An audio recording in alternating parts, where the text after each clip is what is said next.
Olá, pessoal, tudo bem? Eu sou a Larissa, eu estou finalizando o curso de Antropologia pela Universidade Federal de Pelotas e eu sou a moderadora dessa mesa, cujo nome é Reflexões sobre Maternidades Atípicas em meio à pandemia do Covid-19. Essa é a quarta edição do evento Cidades em Trânsito, promovido pelo projeto de pesquisa Margens, Grupos em Processo de Exclusão e Suas Formas de Habitar Pelotas, que é vinculado ao Grupo de Estudos Etnográficos Urbanos, o GEUR. O evento Cidades em Trânsito e a Pluralidade do Morar nasce como um espaço para discussões e troca de experiências na construção de saberes entre o público acadêmico e não acadêmico. Nesta primeira edição online, pretendemos compartilhar debates e gerar discussões acerca dos múltiplos significados do morar nos mais diversos contextos. Para nós, a cidade não é uma obra acabada, mas está em constante reconstrução, em fluxo. É formada por diferentes saberes, concepções de mundo, nas relações, nos jogos de poder, em seus contextos específicos. As formas de morar e habitar mudam de pessoa para pessoa, de não humano para não humano, e essas diferentes formas se complementam, se opõem, se aproximam, se distanciam, dando movimento à cidade. Eu resolvi organizar essa mesa porque durante minha pesquisa notei o quanto precisamos falar sobre maternidade, um tema com tantas interfaces, tanto amor, mas também muitos conflitos. Dessa vez em especial, falaremos um pouquinho sobre a maternidade atípica. Tá, mas o que é a maternidade atípica? São mães, neste caso de crianças, neuroatípicas, como por exemplo, pode ser alguém com déficit de atenção, esquizofrenia, Parkinson e no caso desse vídeo, falaremos um pouquinho sobre o transtorno do espectro autista. Para falarmos um pouquinho sobre, eu convidei a doutoranda em antropologia Helena Moura Fietes, que estuda deficiência, cuidado, família, entre outros assuntos de extrema importância. E claro, convidei 3 mães para virem aqui falar um pouco sobre o assunto para vocês. A Cassiane, que tem o Instagram @autismo com leveza, e a Natália, do @papo de mãe atípica. Ambas falam sobre maternidade e autismo em seus Instagrams, de forma didática, trazendo temas muito importantes em busca de desconstruir esses temas, passar informação e apoio. A terceira mãe que convidei é a Dianusa. Ela é autista e tem um filho também no espectro. Mas vou tentar não me alongar muito na minha fala, pois elas falam por si só. Para finalizar, eu quero agradecer imensamente aos ouvintes e a essas 4 mulheres incríveis que aceitaram participar dessa mesa. Reitero que a presença de vocês nesta transmissão será confirmada pelo preenchimento e envio do formulário que está disponível no nosso site do evento.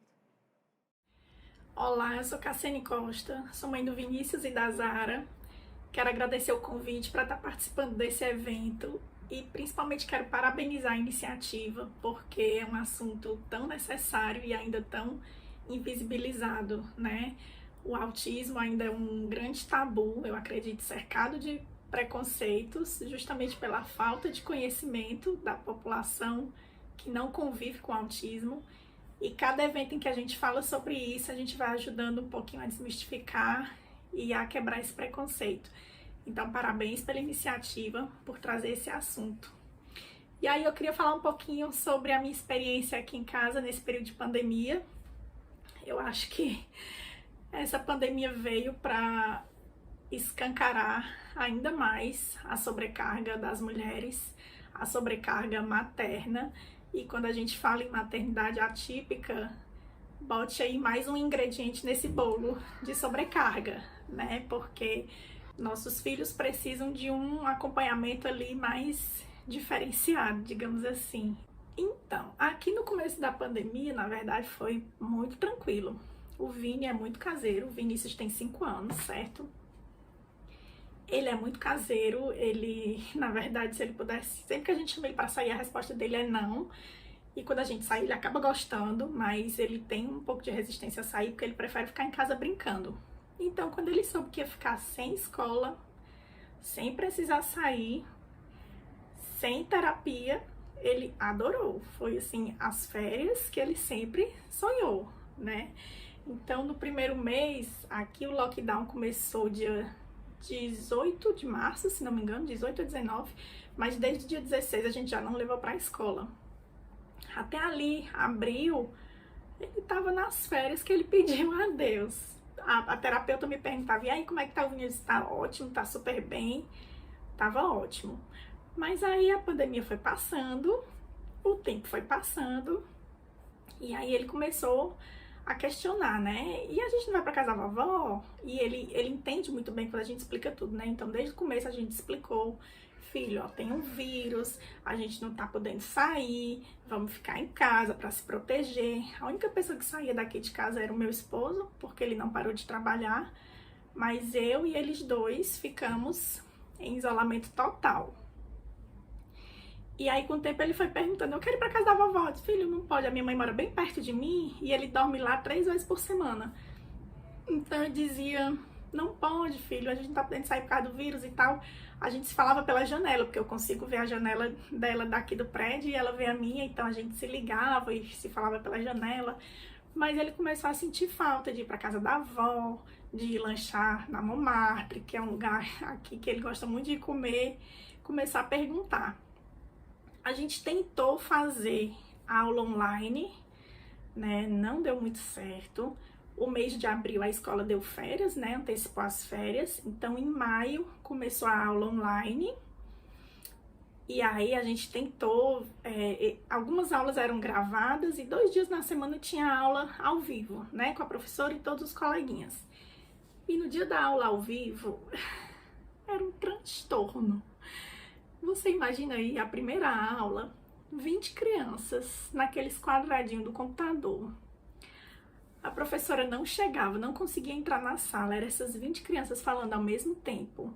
Foi 20 minutos para a professora entrar na sala, eu já estava arrancando os cabelos.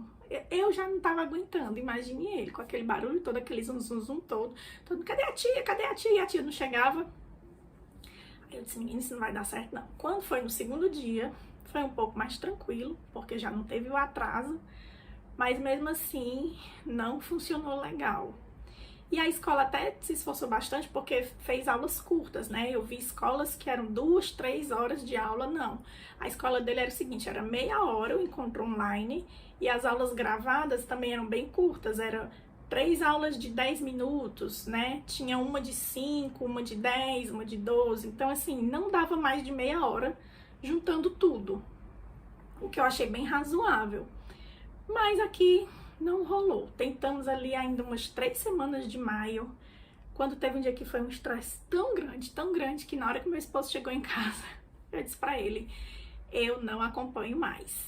Eu não acompanho mais essas aulas online, porque é um estresse, é mais uma sobrecarga pra mim.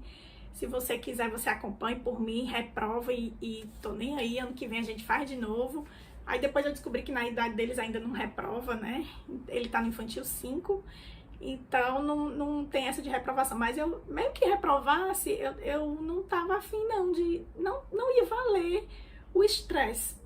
Pensando assim, em ano perdido, né? Eu sou muito tranquila em relação a esse negócio de, ano perdido. Não, o que é adiar um ano para fazer um vestibular? Eu não sei se é porque eu fiz tudo muito cedo. Eu fiz vestibular cedo, eu me formei cedo. Então, com 21 anos, eu estava formada já, profissional, e eu via os meus amigos da minha mesma idade ainda curtindo a faculdade, sabe, assim, com muito mais leveza. E eu disse, pra que eu apressei tantas coisas? Não faz sentido.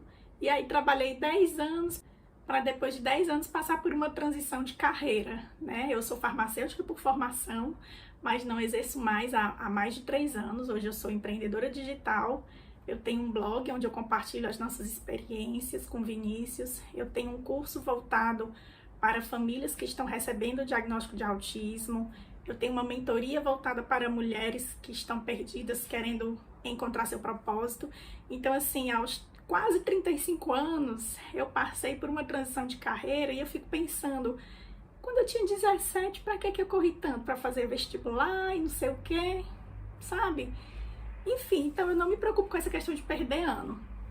Então, deixamos de lado a escola e aquilo para mim foi um alívio, e eu noto que para ele também, né? Assim, realmente alguns comportamentos pioraram muito com a história da escola. As estereotipias nessa época de maio, junho, começaram a aumentar demais, então ele passava o dia com a mão na boca, ele passava o dia se lambendo. Quando ele não estava se lambendo, ele estava com uma caneta na boca. A busca oral aumentou muito, coisa que ele já não tinha, né? Justamente porque ele estava começando a sentir os efeitos da pandemia, né? Tava mais ansioso, né? Então tudo isso aumentou. Eu até comentei com a psicóloga dele, Ciara, o menino passa o dia com a mão na boca, não sei mais o que fazer, já tentei mordedor, eu tentava redirecionar, tentei o mordedor e nada dava muito certo. Então, assim, o que começou muito tranquilo, com ele muito confortável, disse, Vinícius vai tirar de letra, porque ele não gosta de sair de casa, mas até quem não gosta de sair de casa, chega a hora que sente, né? E aí ele começou a sentir falta, começou a pedir, e foi quando aumentaram as estereotipias. A terapia online também não deu muito certo. A gente ainda conseguiu manter a fono, porque a fono fazia de uma forma bem lúdica, né? E ele ficava ali pelo menos uns 15 minutos da sessão bem atento. Mas a terapia ABA, que é mais exigente, não funcionou também.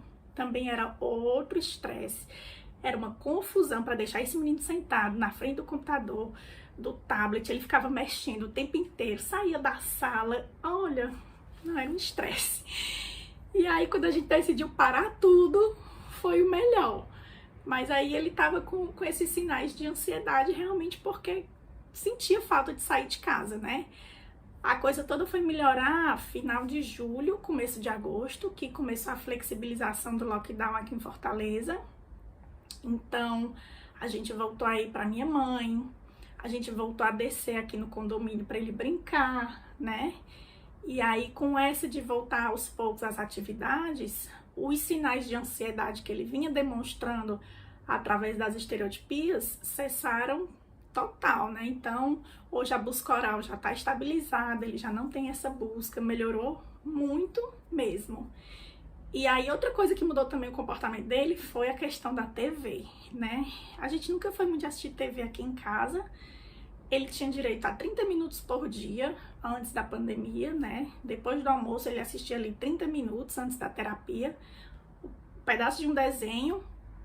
Só que aí, com a pandemia, eu tinha que cuidar da casa sozinha, ele em casa sem estar na escola, então eu só conseguia fazer alguma coisa com os 2 meninos sozinha, eu só conseguia fazer alguma coisa quando eu botava ele na televisão. Então eu colocava ele para ver desenho, para eu poder varrer a casa, passar pano, tirar o pó, senão era ele em volta. E aí nessa história, o que era 30 minutos de TV passou a 3 horas por dia, né? Se você somar aí com o período das aulas online, da terapia online, que durante um tempo ficou acontecendo, ele passava entre 3 e 4 horas por dia na TV, coisa que antes era de 30 minutos. Então isso também alterou demais o comportamento dele, muito mesmo. Chegava no fim da tarde, assim, 5 horas da tarde, ele estava completamente desorganizado, muito agitado, gritando, assim, que nada acalmava ele. E aí eu tomei uma decisão muito radical, mas que eu achei necessária, e cortei a TV. Quando foi no dia seguinte, do dia que eu decidi, eu cheguei para ele de manhã e disse, Vini, ó, hoje não vai ter TV, tá certo? A mamãe vai estar aqui mais disponível para você. Me propus também a estar mais disponível, né? Então eu deixei um pouco a casa de lado para poder estar mais disponível para ele e disse, não vai ter TV. E aí ele pediu, depois do almoço, mas no segundo dia ele já não pediu, porque a gente fazia tanta coisa, a gente brincava tanto, e claro que ele preferia a minha presença ali do que a TV. Ele estava muito na TV porque eu não tinha como ter essa presença para ele. E aí a questão dos pratinhos que a gente equilibra, né? É escolher que pratinho a gente vai deixar cair. Nesse momento eu deixei cair o pratinho da casa, e mantive firme a decisão de ficar sem TV. A gente ainda tá sem TV, hoje ele assiste na minha mãe quando vai pra lá, mas em casa ele não assiste e nem pede. Isso foi em agosto, julho, agosto, já fez um mês no final de agosto, tá aí com 1 mês e meio mais ou menos, que ele tá sem TV, e o comportamento também melhorou demais. A gente pensa que não, mas a televisão afeta muito mesmo o comportamento deles. Então, depois que eu tirei a TV, depois que a gente voltou aí para minha mãe e descer no condomínio, as coisas se acalmaram por aqui. Mas ali naquele período de abril, maio, junho, julho, foi bem tumultuado, bem complicado, né? Porque a gente não tinha rotina nenhuma e a gente pensa que não, porque ele gosta de estar em casa, mas mesmo assim não ter a rotina faz ele se sentir inseguro e aí gera ansiedade, e aí essa ansiedade é demonstrada através dos comportamentos que ele estava tendo, né? Hoje, graças a Deus, está tudo voltando aos eixos. Ele já voltou às aulas na escola. Eu estava com medo dele ter resistência, mas ele estava super animado. Ele quis voltar, ele começou a me perguntar: quando é que eu volto para a escola? E aí, quando eu disse que ia voltar dia 8 de setembro, ele ficou super feliz e tá indo para a escola de boa.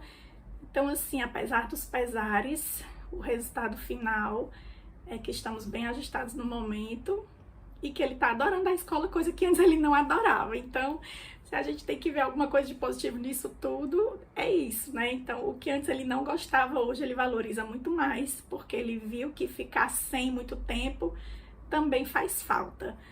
Era esse o testemunho que eu tinha para dar para vocês. Eu espero que ajude aí no debate, né? E outra coisa boa, se é que pode se falar assim, né? É que essa pandemia também gerou esse contato mais online, né? Que antes a gente já tinha acesso, mas não valorizava. Então hoje a gente faz muita coisa sem ser presencial, a gente tem essa oportunidade de participar de eventos assim. Então vamos tentar ver com outros olhos, né? Já que tudo aconteceu e a gente não pode mudar o que acontece, a gente pode mudar como a gente encara o que acontece, né? Acho que ajuda no processo. Um beijo, muito obrigada! Olá, meu nome é Natália e eu sou mãe de 3 meninos, o Vitor de 15 anos, o Flávio de 4 anos e o Arthur de 2 anos. Eu fui convidada pela Larissa para contar como está sendo a maternidade atípica durante a quarentena. A maternidade já é pesada para qualquer mulher. Com certeza, nessa quarentena, não está sendo fácil para nenhuma, mas se tratando de crianças neuroatípicas, como no meu caso, que eu tenho um filho autista, o Flávio, de 4 anos, ele é uma criança autista, foi diagnosticado aos 3 anos e meio. Está sendo muito mais desafiador. O primeiro ponto, que foi bem desafiador, foi o fechamento das escolas. Crianças autistas já têm dificuldade de interação. E o convívio diário com crianças, com as professoras, era extremamente necessário. Então, foi desafiador a gente ter que substituir um acontecimento. Então, ele levantava cedinho e ia para a escola. E aí não foi mais possível ir para a escola. Então, para substituir esse comportamento, eu tive que recorrer a telas para ele assistir filme, ou fazer alguma atividade interativa, e às vezes nem sempre chamava atenção. E isso colaborou para que ele ficasse um tanto mais rígido, porque ao invés de ir para a escola, ele às vezes assistia filme e ele gosta de assistir sempre o mesmo filme. Isso faz parte da rigidez cognitiva e isso, ao invés de melhorar, piorou muito vários comportamentos dele por causa dessa rigidez. E quando as aulas foram suspensas, ele ficou um bom tempo pedindo para ir para a escola, colocava a mochila. Hoje mesmo, que eu estou gravando esse vídeo, ele levantou, colocou a mochilinha, se arrumou, vestiu uma roupinha e falou que queria ir para a escola. Então, isso foi muito difícil e tem sido muito difícil de contornar. Ainda às vezes a gente tem dificuldade de contornar essa situação. O segundo ponto foi que a clínica onde ele faz as terapias foi fechada e ficou durante os 3 primeiros meses da pandemia, ficou fechada. Então, as terapias eram por videochamada e eram só comigo, porque ele não tem paciência de ficar na frente da tela do computador ou da televisão conversando, porque ele não interage com tela. Ele até assiste muito filme, assiste os desenhos, mas ele não interage. Então, com as terapeutas ele não interagia, comigo na tela ele não interagia. Então, era muito desafiador, muito. Graças a Deus as terapias já voltaram e a gente está indo uma vez por semana. Ainda nas terapias online, as terapeutas me pediam a demanda da semana e aí eu anotava e na terapia online eu passava a demanda da semana e elas me passavam orientações do que fazer com o comportamento dele e me passavam atividades que eu poderia fazer com ele durante a semana. As terapeutas estão tendo muita paciência, mas não está sendo suficiente o tempo de terapia que ele faz. Ele faz 2 horas por semana. O restante dessas horas, que deveria ser no mínimo 20 horas semanais, ele faz 2 horas semanais na clínica. O restante ele tem que fazer em casa comigo. Então, eu já tenho que separar um tempo todos os dias, nem que seja 1 hora, 1 hora e meia por dia, para poder fazer um pouco de atividades terapêuticas com ele. Então, eu ainda tive que separar tempo para estudar, eu tive que parar o meu trabalho, porque eu trabalho com artesanato, eu tive que parar o meu trabalho para poder me dedicar somente às terapias dele. Porque é um tempo, 1 hora, 1 hora e meia, é o tempo que eu fico com ele fazendo atividade. Mas eu ainda tenho que separar um tempo para pesquisar, para organizar, para montar as atividades, para poder fazer essas atividades com ele. Fora o meu psicológico. O Arthur tá aqui pertinho. Fora o meu psicológico, que ficou muito sobrecarregado.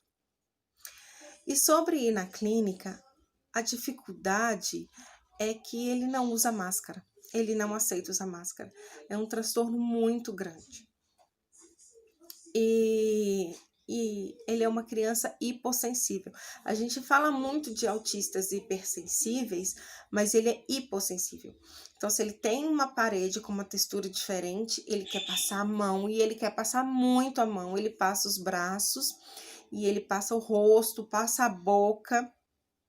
Ele quer colocar tudo que ele vê, ele quer colocar na boca, tudo que ele vê de diferente, né? E isso é muito complicado.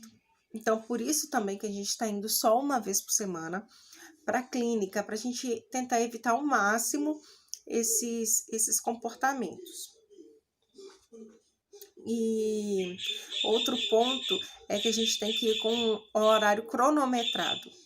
São 26 quilômetros da minha casa até a clínica. E a gente vai com o tempo cronometrado, pensando no trânsito, pensando que se tiver algum acidente. E a gente tem que chegar na clínica em cima do horário do primeiro atendimento. Na última semana, nós chegamos na clínica com 30 minutos de antecedência. E aí a gente não pode esperar na recepção, porque é uma norma da clínica. Quando chega na porta da clínica, ele já conhece e ele quer entrar, porque são as tias de brincar. E ele gosta muito e ele já queria entrar. Como a gente não entrou com ele, a gente queria só dar uma voltinha, porque tem um canteiro em frente. E aí a gente queria dar uma passeada com ele. Ele ficou muito nervoso. Ele me bateu no pai, ele me mordeu, eu fiquei com 2 hematomas nos braços, arranhou, se jogou muito no chão. Ele entrou numa crise muito forte. E durante essas crises não adianta conversar, não adianta segurar. A gente segura no caso dele ter auto e heteroagressão, né? Mas fora isso, não adianta. Então, a gente tem que ter um pouco de paciência, esperar passar, para depois conversar. E aí foram 30 minutos de muito, muito, muito estresse. Sabe? Quando isso tudo passa, quando esses 30 minutos que parecem 6 horas passam, dá vontade de desabar, sabe? O psicológico fica acabado, as forças físicas vão embora, tudo sabe? É como se não tivesse outra coisa no mundo e a gente precisasse esvaziar a cabeça naquele momento. E aí, quando ele entra para as terapias, é o tempo que eu tenho para descansar a cabeça um pouco. Como eu falei, ele é uma criança hipossensível, então, assim, ele tem sentido muita falta de sair de casa e a gente não leva ele nem no parquinho daqui do condomínio por causa disso. E aí a gente tem ficado muito tempo preso dentro de casa. Esse tempo preso dentro de casa tem deixado ele muito nervoso. Ele pede para ir pro parquinho, pede para ver os amigos, para conversar com os amigos. Ele chama muito as pessoas pela janela, que às vezes ele chega da janela e vê os adultos passando. Ele chama as pessoas pela janela, tenta conversar, dá tchau, manda beijo, conversa, fala que quer passear. A gente fica morrendo de dó, mas pela situação a gente ainda não confia. Ele tem epilepsia, que já é um fator que já deixa a gente bastante preocupado. Então, se ele pegar que seja uma gripe, ele tem imunidade muito baixa. Então, se ele pegar que seja uma gripe, a gente já vai ficar em estado de alerta, porque a gente vai precisar levar no hospital. Ele tem convulsões, se ele der febre. E aí, por mais que ele tome remédio controlado, às vezes a temperatura sobe muito rápido e a gente não consegue controlar. Ele convulsiona com 37,5, porque a gente olhou, a temperatura estava 37,5 e a temperatura subiu num estalo e é coisa de segundos. E a gente fica sem chão, porque a gente vê a criança convulsionando e não tem o que fazer. Então a gente evita que ele saia, que ele faça esses passeios para não ter que passar mal nesse momento. O problema agora é esse momento. Então, são várias e várias preocupações. Preocupação com crise, preocupação com a saúde, preocupação com ele colocar a mão nas coisas, a boca nas coisas, ele se jogar no chão, ele abraçar todo mundo que ele vê. E tá tendo as crises dentro de casa. Nós tivemos recentemente um problema com o vizinho do andar de baixo, por causa do barulho das crianças. E aí, isso chegou até no condomínio. Graças a Deus, o condomínio ficou do nosso lado, porque não tem o que fazer. A gente não consegue fazer outra coisa, eu não consigo manter ele sentado. Então, eles deixam o brinquedo cair, eles correm dentro de casa, eles arrastam objetos. Então, assim, eu não deixo arrastar objetos pesados, como tirar uma mesa do lugar, arrastar cadeira, arrastar cama. Isso, além deles não conseguirem fazer muito, eu também não deixo. É o tipo de coisa que eu consigo policiar. Mas a cadeirinha deles, que é uma cadeirinha de plástico de 60 centímetros, 50 centímetros, de plástico leve, eles arrastam. Brinquedos caem muito no chão. Eles têm blocos de montar, na hora que joga, entorna no chão, o pessoal lá de baixo já reclama. São coisas que têm acontecido na quarentena, que eu tô vendo que não é só aqui. Mas no caso de uma criança atípica, a gente realmente não tem o que fazer. A gente passou por essa situação com o vizinho, e o que me deixou mais chateada mesmo, foi o vizinho ter falado que ele já conviveu com crianças autistas e sabe como é, que ele já presenciou algumas situações e ele sabe como é. E eu vou te falar bem a verdade, nem as terapeutas sabem como é.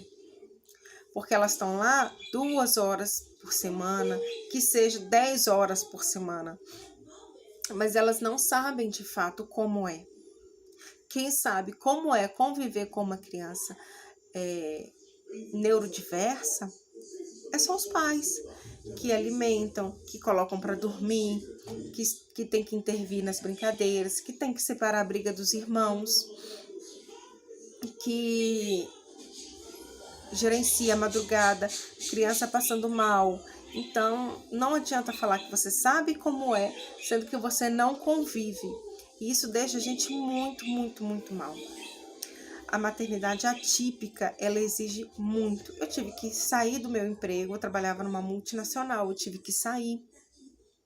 Eu comecei a empreender, trabalhar com artesanato em casa, mas é o tipo de coisa que eu tive que me organizar. Eu não consigo trabalhar com ele acordado. Ele mexe em tudo e ele não consegue entender que ele não pode mexer. Então, é muito estressante. Geralmente eu trabalho a partir das 22, que é o horário que ele dorme.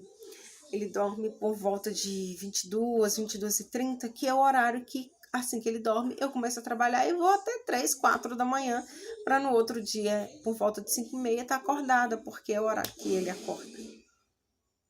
Então, a nossa demanda, a demanda das mães atípicas é muito grande.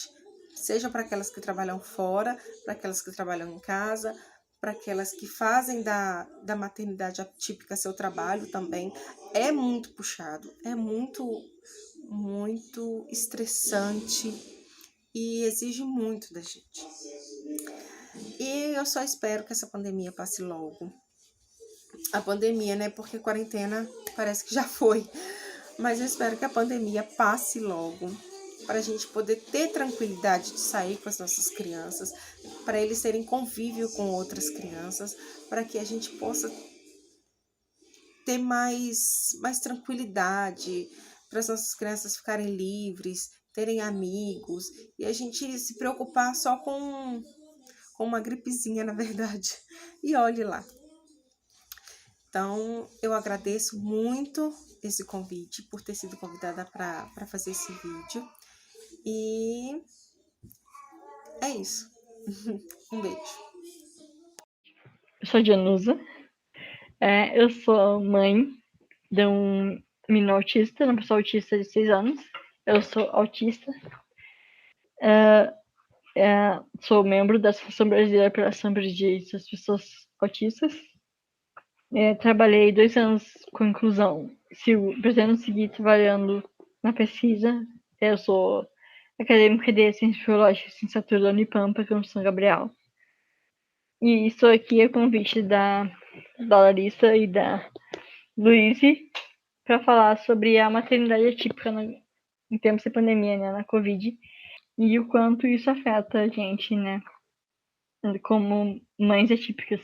Atípicas, como eu falo, né? Porque eu sou atípica e meu filho é atípico, então é o dobro, né? Então, não é fácil para começar a conversa ser mãe atípica. A gente passa por várias barreiras, vários preconceitos, capacitismo, na verdade. A gente chama de capacitismo, é todo preconceito contra pessoas com deficiência. E isso está muito presente, tanto quanto racismo, tanto quanto machismo, e mulheres com deficiência, e principalmente mulheres negras, que falam bem melhor que eu, passam por barreiras piores ainda. A gente não consegue lugar de fala, a gente não consegue representatividade, a gente não consegue ser convidada para um evento para falar. Quem dirá uma pessoa que é negra, autista e mãe. Então, a gente está aqui para falar sobre nós, por nós, e também eu agora sobre maternidade. É muito difícil tu ser tão menos quanto as outras, né? As outras mães. Ser julgada por ser autista. Eu passei por momentos como, por exemplo, não poder ter companhia para dormir no dia que eu tive meu filho, porque perante a lei eu podia ter acompanhante, né? Senão seria violência obstétrica. A maternidade, ela não é fácil para nem mãe atípica, nem mãe neurotípica. Tipo, neurotípico para nós seria, entre aspas, o normal, né? Porque não tem nenhuma deficiência. Então, para nenhuma mãe é o normal. Tu muda a vida, tu muda teu corpo, tu muda tudo. Tu muda o que tu pensa, tu não sabe o que vai ser, tu não sabe como funciona, se é a primeira vez. E tu não sabe como vai ser teu filho. Tu imagina o futuro dele, ou tu imagina o futuro dos outros. Tu nunca imagina se vai ter deficiência ou não, se tu não sabe antes. E se tu não imagina se vai ser autista ou não. Se eu sou autista, eu pensei, não. A probabilidade dele ser autista é geneticamente histórico biologia, né? Seria grande, eu aceitei do mesmo jeito. Mas eu garanto que cientista não aceitaria se soubesse disso. Pra evitar ter um filho com deficiência. O autismo é considerado deficiência porque a gente encontra barreiras sensoriais, atitudinais e várias coisas que nos tornam pessoas com deficiência. Então, o tempo de Covid que eu vivi, passar da minha vivência, não passar da vivência das outras, embora eu as ouça, eu posso sempre colocar o sofrimento em primeiro lugar, mas eu prefiro colocar que não. Porque meu filho não tá sofrendo, meu filho tá bem. Ele não tá precisando agir de acordo com o que os outros mandam, do que acordo com a sociedade manda, que os professores querem. A criança sentada olhando pro quadro e repetindo o que eles fazem, reproduzindo conhecimento. Então, esse ano, meu filho perdeu uma alfabetização. E muitos podem dizer, não, nossa, tu é uma péssima mãe, então tô fazendo ele aprender A, B, C, D, e escrever A, I, O, U e tal e tal. Gente, eu não consigo. Eu não tô preparada pra isso. E eu não me culpo por isso também. Não que isso seja só a papel da escola. Não sei ainda, porque eu também tenho 1 milhão de coisas pra fazer. Não sou só a mãe, eu também tenho que cuidar a casa, tem a faculdade, eu tenho que terminar estágio, tenho que fazer minha militância, meu ativismo. E eu sei que não é obrigação dele, com 6 anos, saber falar e escrever perfeitamente. Mesmo que fosse uma criança dita normal, neurotípica. Não é obrigação dele, né? Pela formação neurológica, não é obrigado ainda, com 6 anos completados no mês passado, a saber tudo sobre alfabeto, sobre formar palavras. Era a época que ele tá aprendendo, no pré-B. Mas foi um ano perdido, mas a saúde tá intacta. Isso é o que importa. Como eu vejo muitas pessoas, muitas mães, que eu entendo reclamar da falta de terapia. Só que, olha, gente, a terapia, ela ajuda. Ela não vai curar nada da doença. Eu faço parte, então, da coisa da raça, então, estou vendo pelo conceito biopsicossocial, e não é tratamento, terapia não é tratamento, é para te melhorar um pouquinho alguma coisa do desenvolvimento da criança. E, às vezes, como aconteceu com meu filho, ele melhorou muito mais sem ter a pressão externa dos professores, ou sei lá, não tô falando professores, tá? Professores. Tô dizendo do mundo, em querer que ele reaja de uma maneira e ele ir pra cima e não ser deixado pra trás como ele era. E chegar em casa e dizer, mãe, por que eles não brincaram comigo? Porque ele não tem o filtro social, tipo, ó, não chega nada pedindo pra brincar, assim, tipo, não querer, né? Não fala nada, e dizem que não. E ele fica magoado com isso. Então é uma coisa bem complicada. A gente começa a se entender mais nesse tempo, juntos. É claro, tem épocas que momentos difíceis surgem também. E ele fica agitado, eu fico também. Ou então eu quero até que ele tá lá na estação dele com o jogo, gritando, falando alto. E eu quero dormir, eu consigo. Então, ele quer dormir e eu tô acordado, ele acorda e pra comigo estudando. É uma coisa que a gente tem que se entender. É mais do que ser uma mãe típica. É sobre ser humano e tentar olhar pro outro não com a deficiência que ele tem ou com a diferença que ele tem. E sim como alguém que tá num momento também difícil, que não tá podendo brincar, não tá podendo sair pra correr. Porque toda criança gosta, né? Porque ele é autista, né? Então, sobre maternidade, quero dizer que também eu passei um bocado de trabalho no contexto de ser autista e ser mãe autista. Eu já ouvi do médico que meu filho não era autista e que ele era mal educado. Junto com o apoio da pedagoga que eu pagava, inclusive, não pra eu pagar, tá? Pra dizer que ele era mal educado. Eu não sabia controlar meu filho. E aí ela disse que ele era mal educado e ainda citou nomes de outras mães com outro filho que, tipo, não tinha nada que ver, mas que expôs elas. Isso é uma violência. Isso é uma violência, foi contra a Convenção das Pessoas com Deficiência. Dias das Pessoas com Deficiência. Isso é absurdo com a mãe e com a outra mãe que foi espada. Porque cada um vive num contexto social, num contexto econômico, cada um tem sua história, cada um tem seus problemas.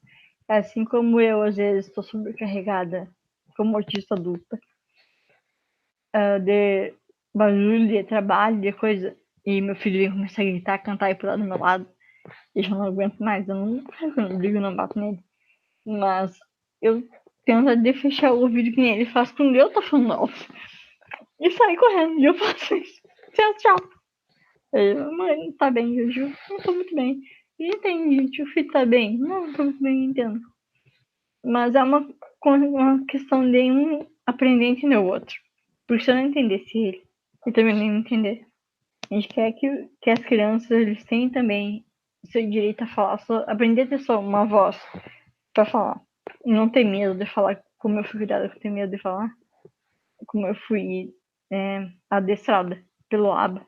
Que nem um cachorro, literalmente, porque eu tinha aba pra ver um cachorro. Adestrar um cachorro.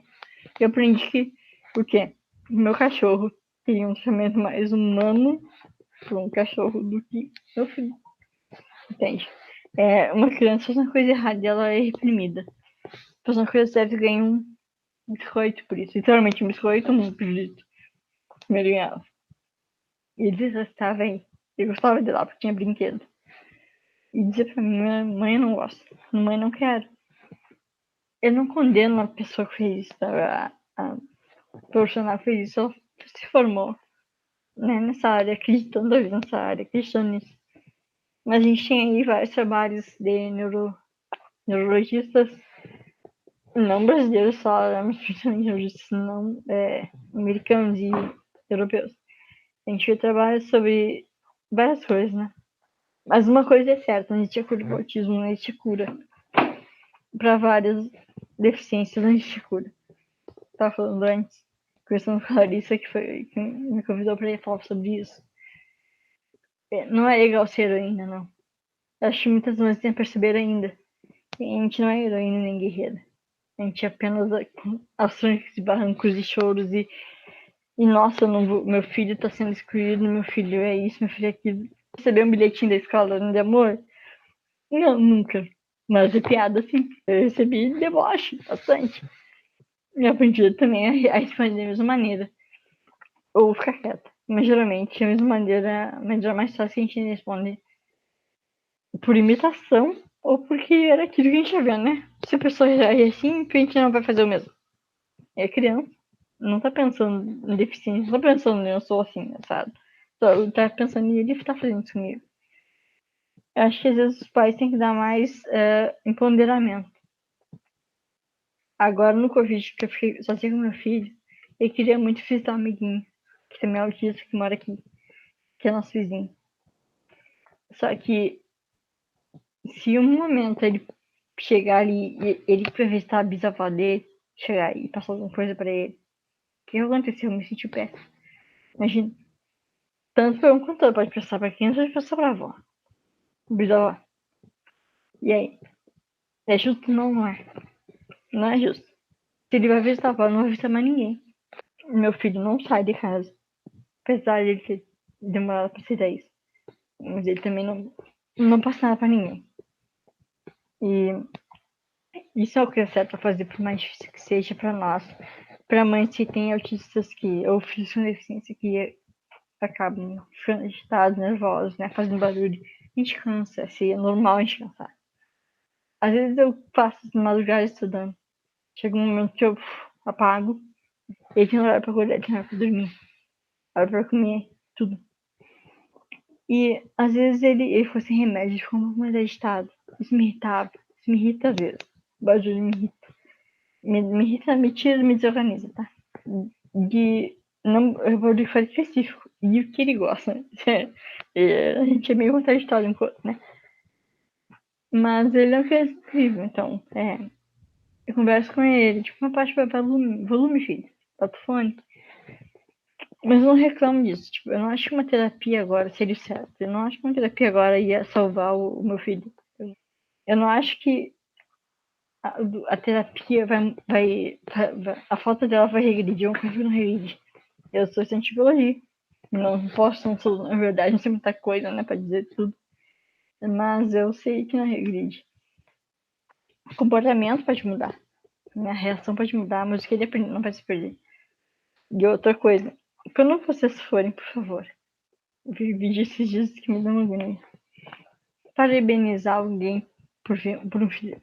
Tá escrevendo alguma coisa, parabenizem a criança. Tá se esforçando para aquilo. Não o pai que tá mandando fazer, sabe-se lá como. Não que o pai não tenha mérito nisso, tá? Mas é a criança, gente. É a criança, é a adolescente, é a pessoa que tá desenvolvendo, entendeu? Não é a gente que tá ali, que nem eu, tipo, filho, faz, olha, faz. Faz com uma ameaça, né? Então faça, não fica sem celular. Você não vai jogar. Não é assim. É mérito deles, não é mérito da gente, que é pai. A gente gosta de ter um mérito, eu sei. É importante. Depois de tanta briga, tanta luta, né? Por ter um filho que tu não esperava, né? A gente não é. Eu quero sempre dizer, isso não é nada, isso é ruim de ouvir. E por isso eles não gostam de artista adulto falando. A gente não é herói de nada, né? Guerreiro de nada. A gente ultrapassou muitas barreiras pra estar aqui. Eles vão ultrapassar mais barreiras ainda. Ou espero eu que menos barreiras. Se continuar do movimento pela inclusão, por ver as pessoas autistas ou pessoas com deficiência como seres humanos, dignos de qualquer tratamento normal.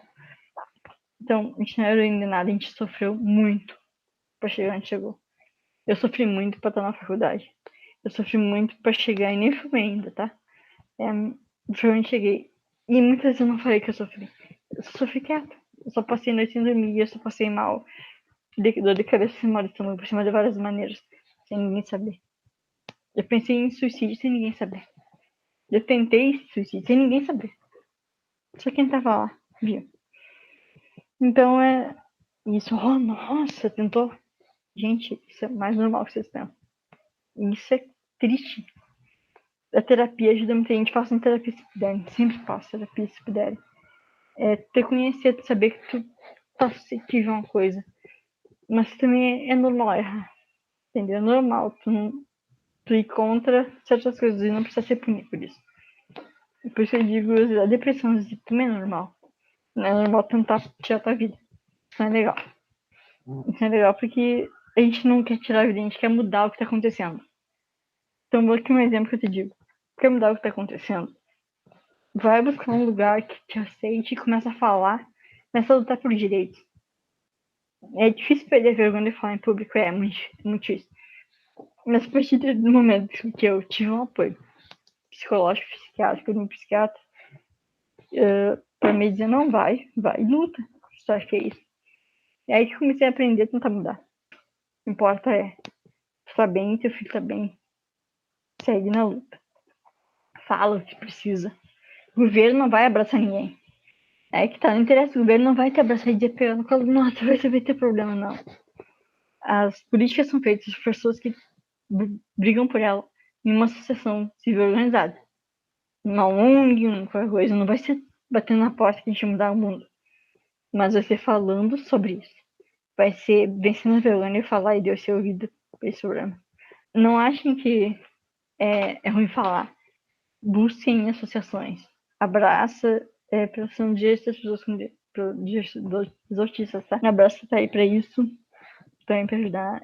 Temos vários outros lugares que veem a deficiência como uma barreira dos outros, né? Barreira que o mundo coloca pra gente, como eu falei do troféu, que tu é guerreira, não sou guerreira. Eu passei muito trabalho, sofri muito, pra chegar no momento em que me dão um troféu por conseguir uma coisa que eu conseguiria muito mais fácil se não tivesse barreira que os outros impõem. Então, as pessoas botam uma barreira e dão uma medalha por isso.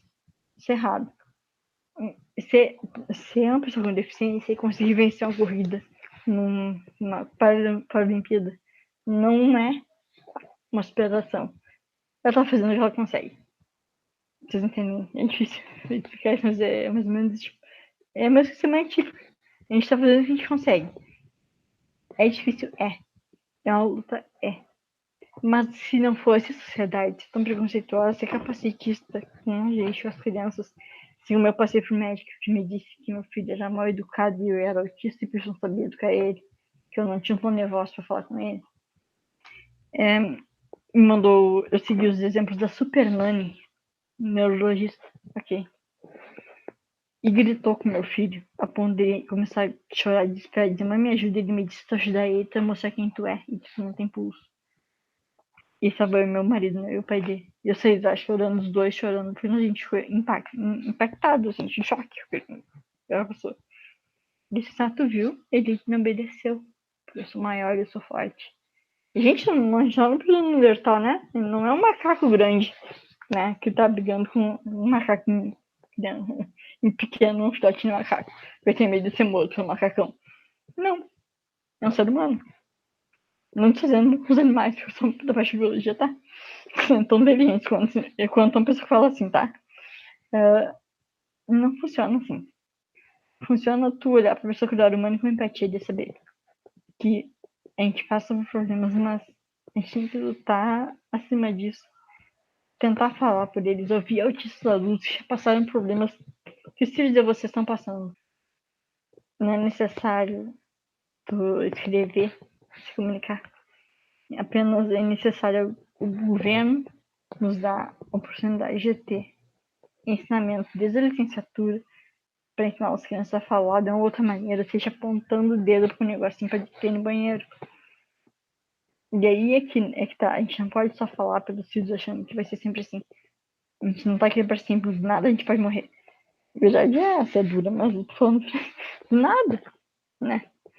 Então, ensinem seus filhos a conseguirem se expressar do mais que eles puderem. Por menos que vocês achem que eles não entendem, eles entendem as coisas. Presumam competência, presumam que eles podem aprender. Brinquem com professores que derem uma coisinha para pintar no nono ano, no quinto ano, no sexto ano. Eles podem aprender sim. Eles só vão aprender se eles forem estimulados da maneira que eles gostam. E aí vai do professor querer isso. Então, se a mãe ficando no Covid, mais ou menos, não mudou tanto, tá? Apenas apresentou nossas barreiras, que são bem maiores. Não poder ser interno, não poder estar junto de um filho que não fala. E os médicos não sabem interpretar o que ele sente. Tá gritando porque é dor. Tá gritando porque é fome. Porque é saudade. Não sabe. A gente sabe. A gente olha e sabe. E ainda bem que em alguns lugares já mudou isso, mas não garante para todos. Ação no Ministério Público. Vão em luta pelas coisas. Não interessa se tem uma associação ou não. Mas a gente está sempre braço aberto para receber as pessoas também, tanto abraço quanto procurem um lugar para ajudar vocês. Só que não aceitem o mínimo que derem. O mínimo que derem não é o certo. O mínimo que derem não é o que está na Convenção de Direitos das Pessoas com Deficiência. Então é isso que eu tenho para falar. Estou à disposição também para conversar. Eu queria falar muito mais, se deixasse falar 3 horas aqui falando. Porque a luta não é pouca, a luta não é pequena. Outra coisa é mães da periferia. A gente precisa muito de vocês. Mães negras, autistas, mães de autistas da periferia, a gente precisa de vocês. Eu não gosto de falar, porque não é meu lugar de fala. Embora as pessoas defendam que às vezes tipo, a gente tem que falar mesmo no seu lugar de fala. O lugar de fala, eu não tô na posição pra isso, né? Não vejo pra falar. Mas falem também. Falem também e entendam que vocês sofrem mais ainda do que eu, branca, né? Privilegiada, de uma certa forma. Porque vocês precisam. Vocês falam muito melhor, vocês têm muita coisa pra falar. Não se escondam, não tenham medo. Se exponham os problemas de vocês. Lutem pelos seus direitos. Acreditem que o filho de vocês é capaz, assim como eu tanto acreditar que o meu foi e o meu acabou sendo. E eu também acabei sendo porque minha mãe sempre tentou exigir o melhor de mim, não da maneira que eu exigi agora, mas da maneira dela naquela época, né? E falem seus problemas, não tem vergonha, não. A gente aqui, nesse momento, principalmente agora que o Brasil vive, de falar o que precisa ser falado, a realidade de cada um.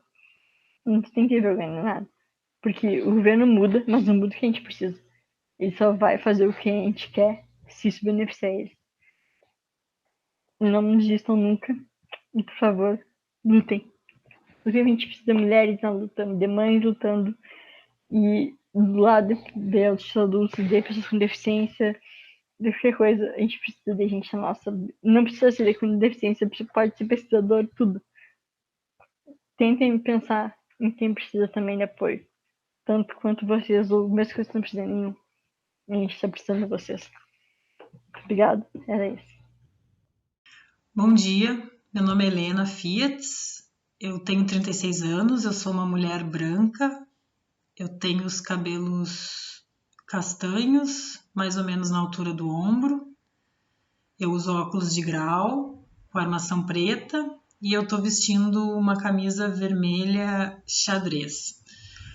Antes de qualquer coisa, eu queria agradecer muito o convite da professora Louise e da Larissa para estar aqui hoje, né? Ainda que virtualmente, é um prazer enorme para mim estar aqui na UFPEL e poder ter esse diálogo com vocês.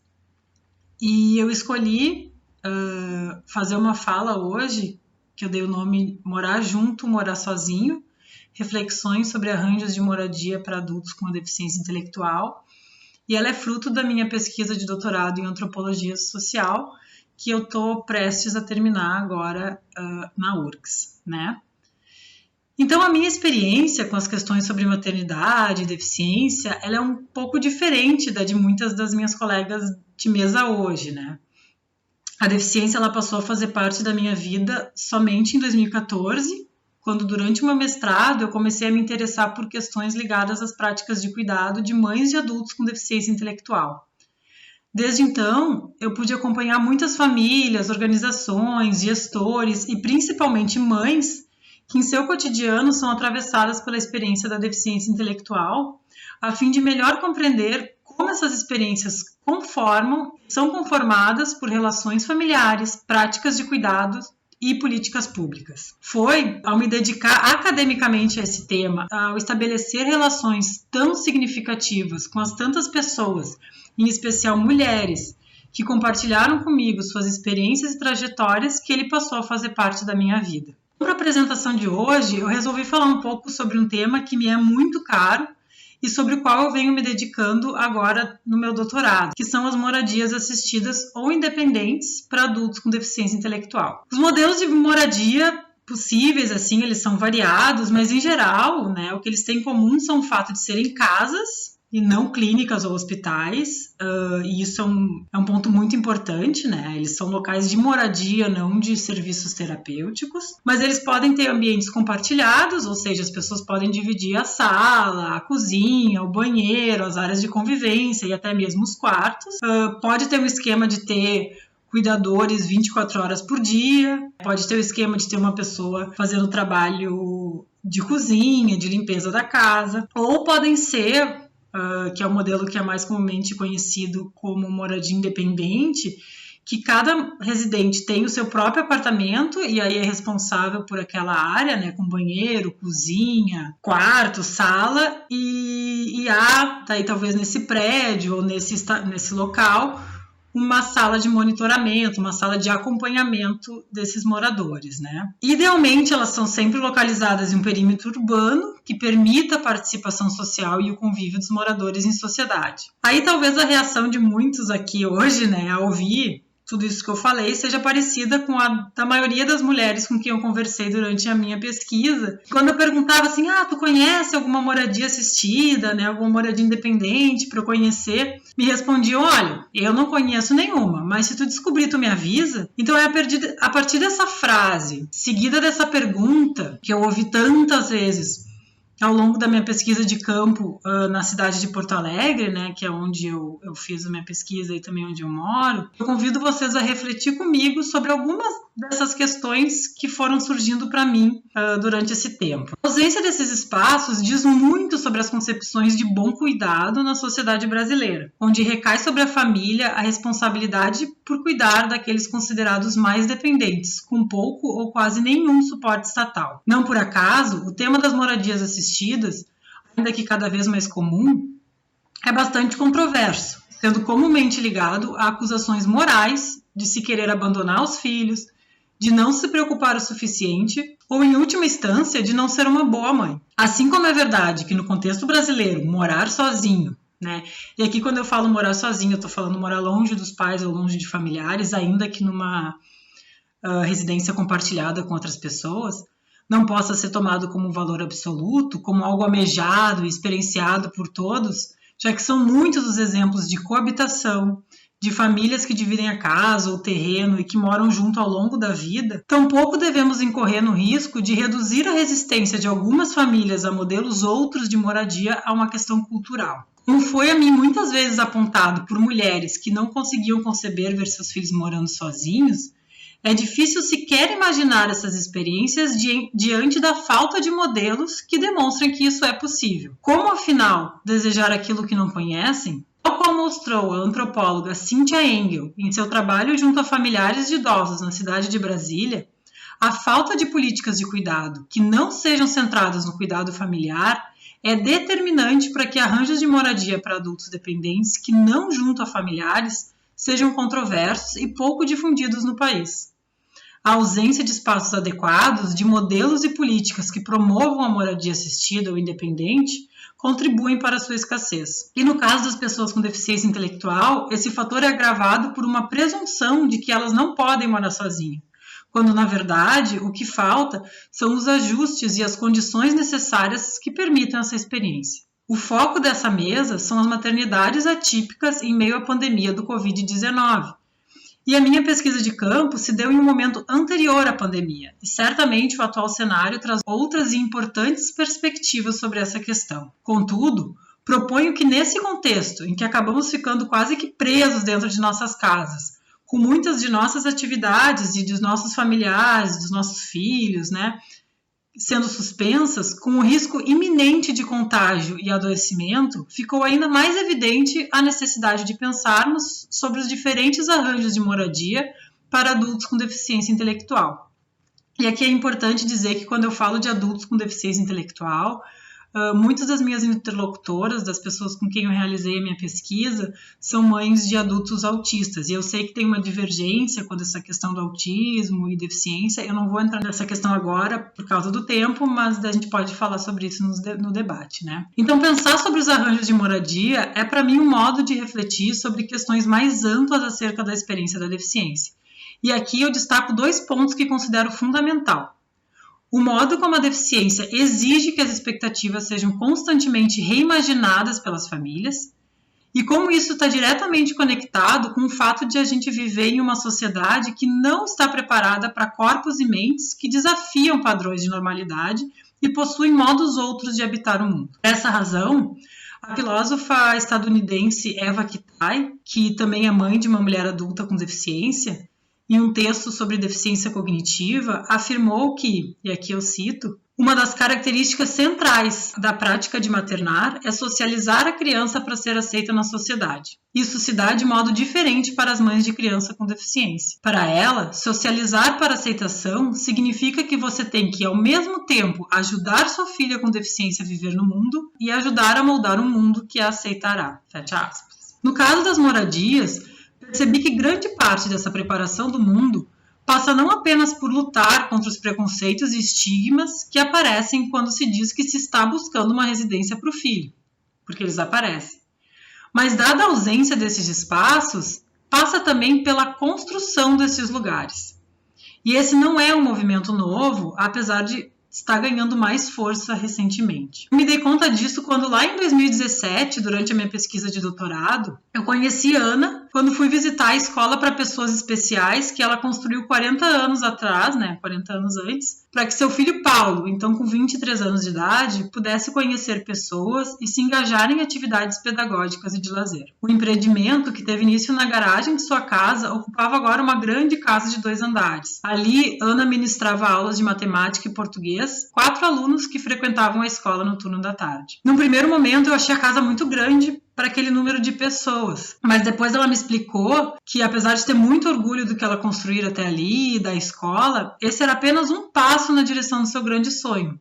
fazer daquele lugar uma casa-lar onde seu filho pudesse morar depois que ela morresse. E a obra estava quase pronta, mas aos 85 anos de idade, o objetivo ainda não tinha se concretizado, mesmo depois de 40 anos. E ainda faltava construir 2 quartos para 3 pessoas cada que ficariam no segundo andar da casa. A história de Ana e seu filho Paulo possui inúmeras similaridades com a de muitas famílias que acompanhei ao longo do meu trabalho. Em especial, a preocupação para com um futuro considerado improvável e que acaba por se concretizar. Em muitos eventos dos quais participei, ouvi mães de pessoas com deficiência e em especial de crianças e adolescentes falarem que a experiência da deficiência fez com que aprendessem a viver um dia de cada vez, sem pensar muito sobre o futuro. Essa colocação reflete a importância do dia a dia para essas mulheres e é fruto de uma série de pressupostos, como a presunção de que a expectativa de vida de pessoas com deficiência seria mais baixa, a prevalência dessa perspectiva biomédica que faz com que a deficiência ainda seja vista como algo tão negativado e individualizado e que, portanto, não teria um futuro desejável. É claro, a rotina que é, sim, permeada por tratamentos, por atividades para os filhos, que fazem com que muitas dessas famílias não criem expectativas ou planos a longo prazo. Ocorre que viver um dia de cada vez,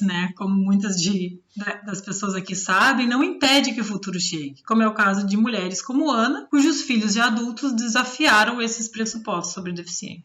Naquele mesmo dia, ao caminharmos em direção ao andar superior, Ana comentou que após 14 anos estando viúva, já não temia mais nada, nem mesmo a morte. Completou dizendo que, na verdade, o seu único medo era morrer antes do filho. Eu me surpreendi pela colocação daquela mãe que, desafiando o senso comum, ou ao menos a minha expectativa, dizia de modo explícito que seu desejo era não morrer antes do filho adulto. Um desejo informado, é claro, pela presunção de dependência de seus cuidados maternos. Afinal, quando Ana e muitas de minhas interlocutoras, porque esse é um tema que aparece bastante, falam sobre o medo da morte, elas não estão se referindo a uma preocupação abstrata.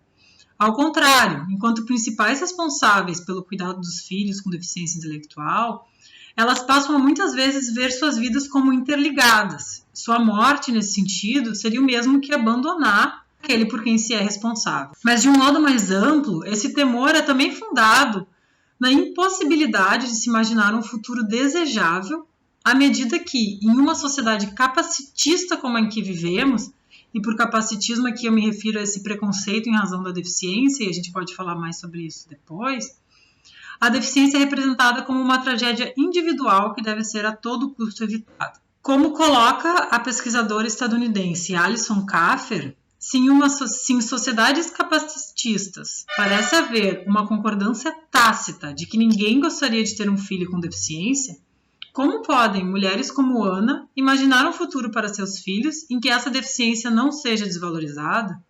Ou mais ainda, como podem imaginar depositar em outra pessoa a responsabilidade por algo que é tido como um fardo, um peso, algo a ser evitado? Daí a necessidade que fala Kitai de preparar o mundo para seus filhos. E aqui eu sugiro que é essencial que todos nós comecemos a nos dedicar a essa tarefa de se opor a práticas e lógicas capacitistas e romper com visões preconceituosas e negativadas da experiência da deficiência que acabam por fomentar tantas opressões e violências contra essa população e suas famílias. Mas não podemos incorrer no erro de pensar a busca por moradias apenas como uma alternativa para cuidados familiares. Afinal, morar sozinho ou longe dos pais, é muitas vezes um desejo das pessoas com deficiência. Uma vontade de ter um espaço para si, que não seja compartilhado com a família e de ter experiências para além da vida familiar. É isso que eu ouvi da mãe de um jovem autista em um evento do qual participei. Após muitas falas centradas na importância de pensar esses espaços enquanto uma alternativa para a morte das cuidadoras, ela pediu a palavra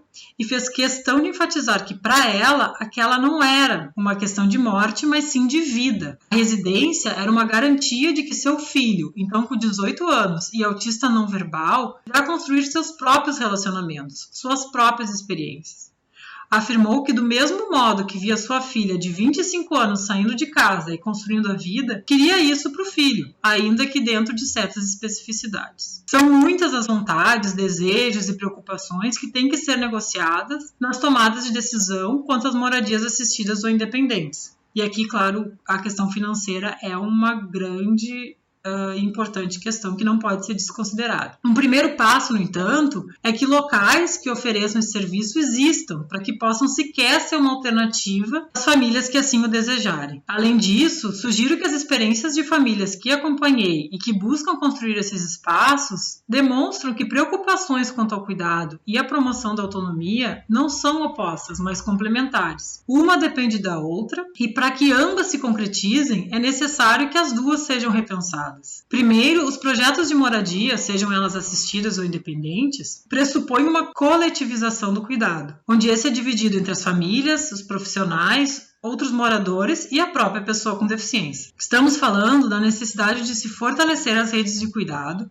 de que sejam dadas as condições materiais e os suportes necessários para a provisão do cuidado, que esse não seja pensado por meio de uma lógica que o individualiza e sobrecarrega determinados sujeitos a quem essa responsabilidade comumente recai. E aqui eu falo especialmente das mulheres, e no caso do trabalho remunerado no Brasil, de mulheres negras e pobres. Com isso, é possível que o cuidado deixe de ser pensado como um fardo, uma responsabilidade para com que se tem que arcar, para ser compreendido como uma relação que, ainda que nem sempre simples, pode ser prazerosa para as partes envolvidas. Igualmente importante é estender o aspecto relacional de se pensar o cuidado e a deficiência à autonomia. Desafiar com isso o ideal de um indivíduo autossuficiente, independente e responsável por todas as suas decisões para reconhecer a interdependência como característica fundamental e universal a todos os seres humanos que, ao tomarem suas decisões, o fazem emaranhados em diferentes relações sociais das quais não podemos escapar. Para que se possa morar sozinho, são necessários um conjunto de atores e relações que precisam operar para possibilitar que isso ocorra. A autonomia a ser promovida não pode ser aquela desprovida dessa reflexão,